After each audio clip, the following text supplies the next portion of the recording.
A common error when you're beginning in sports betting is to think that in order to win, you need to win more bets than you lose.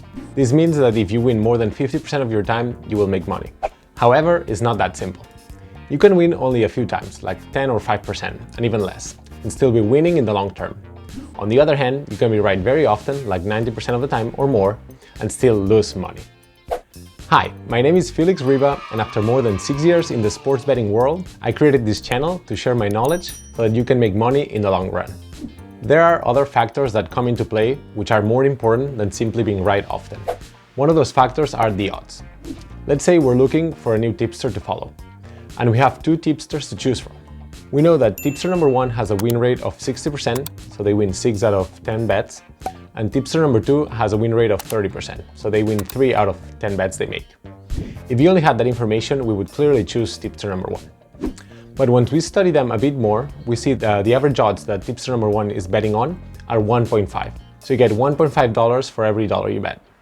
That means that tipster number 1, in order to make money, needs a success rate of at least 66.66%. So with his success rate of 60%, he's losing money. On the other hand, the second tipster bets on odds that average 3.85, which means that he needs much less to start winning. He needs a success rate of at least 25.97%. So with his 30% success rate, tipster number 2 is making money. With this, I am not saying that betting on higher rates is better or easier to win. But you need to understand this. In order to make money, you don't need to win more bets than you lose.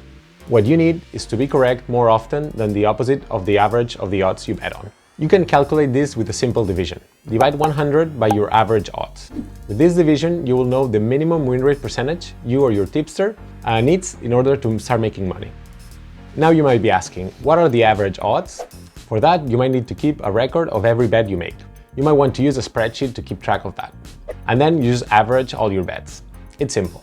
By the way, I highly recommend you to change the odds to decimal format in the settings of your sportsbooks. They are much easier to calculate, compare, and understand. By the way, if you want to have access to the best tennis betting predictions, join my free predictions channel on Telegram. It's free and highly active, so I'm confident it will help you grow your bankroll. Click in the link in the description below, and I'll see you there. What I've explained in this video is very important for you to understand. Not only so you can develop profitable strategies, but also to avoid getting scammed when you're looking for a tipster to follow. Many scammers who call themselves tipsters deceive people by only showcasing their successful predictions and hiding their failures. They may even buy accounts to make it seem like they have many followers and appear to be the best. These people often bet in rates below 2 because the odds are in their favor. They probably have a high success rate. However, as I showed you, this doesn't necessarily mean they end up making money. By the way, if you want to learn the best strategies, know every secret in the sports betting world, and discover the tools that I use to make money, subscribe and activate the notifications so you don't miss any of my videos. In the end, sports betting is nothing more than a game of odds. To win in the long term, you need to bet where you see that the odds of an event happening are greater than the odds given by the betting agency. How can you know the percentages that the bookmakers are giving to each of their bets? It's simple. As I mentioned earlier, you can divide 100 by the odds the bookies are offering. For example, let's suppose that in a close tennis match, both players have the same odds of winning, 1.9. If we divide 100 by each rate, we can determine the percentages that the bookmakers estimate for this game. In this case, both players have 52.6% chance of winning. However, if we add up these percentages, we get a total of 105% instead of 100%. This happens because the bookmakers apply an over-round, which is the commission they earn in that market. An over-round is not always the same and varies according to each agency, sport, competition, and market. The bookmakers always secure a profit for themselves, regardless of the outcome of a match. Along with the over-round, another important term to know is the payout. The payout is the portion of the total money gathered that is distributed among the gamblers. To calculate a market's payout, we subtract the over-round from 100. Typically, the payout ranges from 90% to 97%. The higher the payout, the lower the agency's commission, and the more attractive it is for us as bettors, because higher rates will be offered, resulting in more potential winnings if we make correct predictions. I recommend betting with agencies that have a payout higher than 96%. I understand that this is the first time that you're hearing about all of these concepts mentioned in this video. It can be confusing. But don't worry, understanding will come with time. However, one thing I want you to understand by the end of this video is that the sportsbooks always win thanks to their commission. The outcome of the games doesn't matter. They make money regardless. The commission varies depending on the agency, sport, game, and market. As gamblers, we are interested in betting where the commission is smaller, because that allows us to bet on higher odds and potentially earn more money.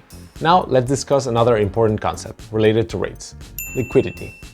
When a sports event is liquid, it means that it is well known and watched by many people, leading to a high volume of bets. The more liquid a sports event is, the lower the over-round applies by the agencies, and therefore, the rates are more favorable. This happens because as more money enters the agency, they require less commission to make a profit. On the other hand, less liquid events have a higher over-round, resulting in less attractive rates. Lastly, now that you understand the importance of rates, I want to provide a small piece of advice when following a tipster. It is crucial to follow the tipster's bets with the recommended odds. If for any reason the rate provided by the tipster is not available when you place the bet, it is smart not to bet at all. If the tipster would have seen the bet with that rate when analyzing it, they would have not recommended it to you. It's helpful if tipster mention the minimum recommended rate. Not all of them do, but I personally recommend you to search for this information. If this video provided value to you, please hit the like button. And if you would like to hear the 5 tips to make money consistently betting on sports, click the video you see on the screen right now. Thank you for watching, and I will see you in the next video.